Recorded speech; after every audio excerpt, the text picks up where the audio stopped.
લોકસભા બેઠકના ભાજપના ઉમેદવાર ડોક્ટર હેમાંગ જોશી દ્વારા ગાજરાવાડી ગણપતિ મંદિરમાં ભગવાન ગણેશજીની પૂજા અર્ચના કરી ચૂંટણી પ્રચારનો પ્રારંભ કરવામાં આવ્યો.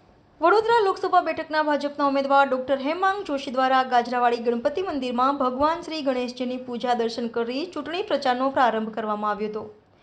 બાઇક રેલીમાં મોટી સંખ્યામાં કાર્યકરોએ ભાજપ ઉમેદવાર ડોક્ટર હેમાંગ જોશીના જીતનો જયઘોષ કર્યો હતો.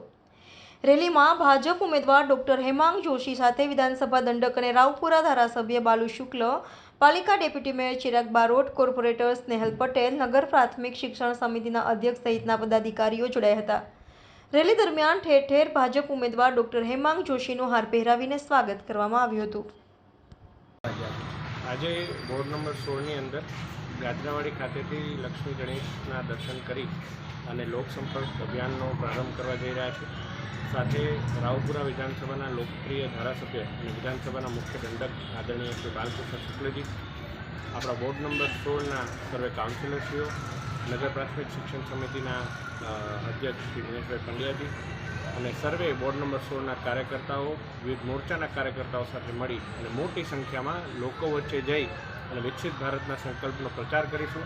અને જે પ્રકારે અમને પ્રતિસાદ મળી રહ્યો છે, અમને વિશ્વાસ છે કે વડોદરાની અંદર ખૂબ જ જંગી બહુમતીથી ફરીથી ભારતીય જનતા પાર્ટીનો લોકસભાની અંદર જંગી વિજય થશે. 10 લાખના ટાર્ગેટને પૂરું કરવા વિશેષ કઈ રણનીતિ અપનાવી છે? ભારતીય જનતા પાર્ટીનો બૂથ સ્તરનો કાર્યકર એ હંમેશા ચૂંટણી હોય કે કોઈ સેવાકીય કાર્ય હોય, આદરણીય પ્રદેશ અધ્યક્ષ સી આર પાટીલ સાહેબના નેતૃત્વ હેઠળ હર હંમેશ સક્ષમ હોય છે, સબળ હોય છે અને તૈયાર હોય છે.